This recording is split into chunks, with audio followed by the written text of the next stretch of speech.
Hello students, मैं हरपिंदर कौर, तुसीं देख रहे हो इंग्लिश विद रूप। सो अज आप क्यूका डिस्कस करांगे जी जो फाइनल वर्जन च ऐड हो चुके हैं। सो यह क्यूका टॉपिक हुण सैप्टेंबर टू दिसंबर पूछे जाएंगे।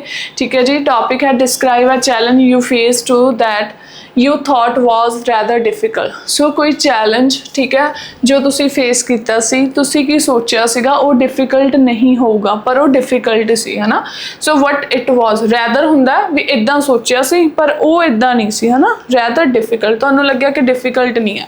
कहते वट इट वॉज किहड़ा चैलेंज सी, when and where you face, कदों ते कित्थे फेस किया, why you thought it was difficult, तुहानूं क्यों लग्या कि डिफिकल्ट है, and explain how you felt at that time, तो तुसी किदां दा फील किया। सो सब तो पहला vocab and idioms. First one is numerous हुंदा मैनी, इनिशियली हुंदा starting, walking on air very happy, enthusiasm हुंदा एनर्जेटिक, अपहिल टास्क हुंदा difficult task, daunting task again challenging situation या चैलेंजिंग टास्क। सो स्टार्टिंग करेंगे, कहते through out my life I have encountered numerous critical situations, मैं बहुत face की कहते critical situation, but I never lose hope and always learn something new from them. मैं कदे भी कहते होप नहीं गवाया भी मेरे तो ये चीज़ होनी नहीं, हमेशा कुछ न्यू सीखा।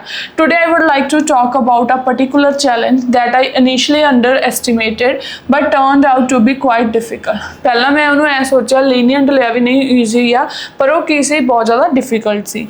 It was when my school principal organized a speech competition at my educational institute। ये कदों से जो मेरे स्कूल प्रिंसीपल ने स्कूल टाइम की गल आ एक की कीता से ऑर्गेनाइज किया से competition, and my class incharge selected me to participate. मेरे इंचार्ज ने मैंने सिलेक्ट किया सी। I cannot fully express how proud I felt at that moment. कहते भी मैनू इन्ना प्राउड फील होया भी मेरे टीचर ने मैंने सिलेक्ट किया। I was walking on air, तो मैंने बहुत खुशी हुई।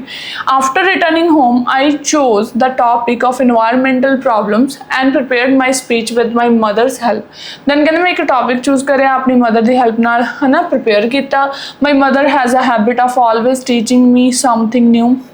उन्होंने हैबिट है भी मैंने कुछ ना कुछ न्यू सिखाते हैं। And she instilled me in me the belief that nothing is impossible if you try. तो उन्होंने कहते मेरे विच ये चीज़ लाइक इंस्टिल की हुई आ, ऐड की हुई आ भी कुछ भी डिफिकल्ट नहीं होंदा, इम्पॉसिबल नहीं होंदा जे तुसी उन्होंने ट्राई कर दो, जे तुसी कोशिश कर दो।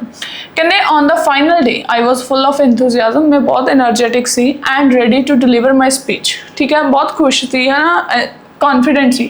हाउएवर पर दूसरी साइड कहते की होया when I went on stage, जो मैं स्टेज पर गया आई सडनली फील्ड फ्रस्ट्रेटेड, मैं बहुत ज़्यादा फ्रस्ट्रेट हो गया। And my legs began to shiver due to the large gathering of parents and students, या ऑडियंस कह सकते हो। शिवर होंगे भी मेरे लत्तां कंबन लग गया भी मैनू बहुत ज़्यादा नर्वसनैस होनी स्टार्ट होगी।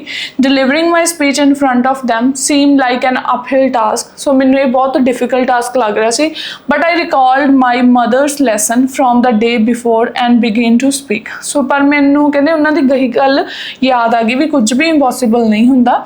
आई delivered my speech with full confidence, मैं स्पीच दी अपनी, है ना। Determined not to break the trust of my teachers, है ना, भी मैं अपने टीचर्स का ट्रस्ट भी ब्रेक ना करा। कहते who had selected me out of the entire class, क्योंकि उन्होंने मैंने सारी क्लास चों मैनू ही चुनिया से इस स्पीच ਲਈ because of their unbreakable trust and belief in my excellent performance। सो उन्होंने मेरे ते बिलीव किया सी, है ना, भी इन्ना मेरे ते ट्रस्ट दिखाया सीगा। So in the end I successfully delivered my speech.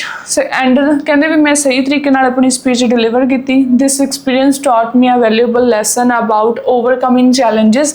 सो इस तो मैंने ये सिक्ख्या मिली भी अपने चैलेंजिस नू ओवरकम करो एंड स्टेइंग कॉन्फिडेंट रहो no matter how daunting the situation may seem, है ना, भी किद्दां दी भी कितनी डिफिकल्ट सिचुएशन आ जाए तुसी हमेशा कॉन्फिडेंस च रहो तो तुसी उस काम नू पूरा कर ही लओगे। सो यह सीगा टॉपिक। फॉलोअप्स क्वेश्चन है, कहते why do some people enjoy doing extreme sports. Extreme किहड़ियां हुंदियां लाइक जिन्हां दे विच आपां कहते एडवेंचरस हुंदियां ने, है ना, डेंजरस कह सकते हैं। सम पीपल नू क्यों इंजॉय करनी, लाइक क्यों इंजॉय करते हैं इदां दी एक्टिविटीज़। कहते some people enjoy extreme sports because they feel exciting and adventurous, बहुत ज़्यादा एक्साइटिंग फील करते हैं, एडवेंचरस फील करते हैं। For example activities like sky diving can make them feel thrilled and alive. Thrill excitement ਦਿੰਦੀ ਆ, alive feel ਕਰਦੇ ਨੇ।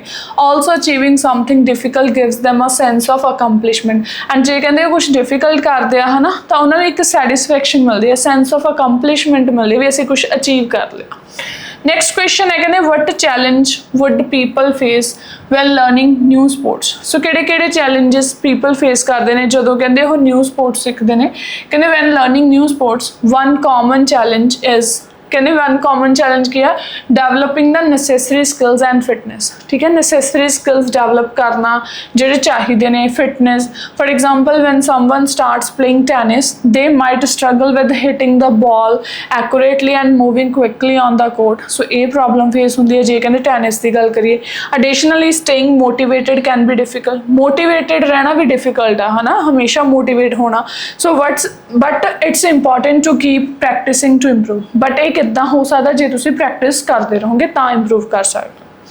ਥਰਡ ਕੁਐਸਚਨ ਹੈ ਕਹਿੰਦੇ what activities do you think would make children feel challenged why. ਕਿਹੜੀ activities ਤੁਹਾਡੇ according like children ਨੂੰ challenge feel ਕਰਾਉਂਦੀਆਂ ਨੇ ਤੇ ਵਾਈ ਕਿਉਂ। Activities like team sports, puzzles can challenge children because they need both physical effort and thinking, क्योंकि दोनों efforts की जरूरत है। for example playing soccer requires running and making smart decisions। जिवें soccer की गल करिए उस की जरूरत होंदी है running दी ते smart decision। so these activities help children grow stronger and smarter, ते इहदे नाल कहंदे की हुंदे आ ओह stronger ते smarter हुंदे आ।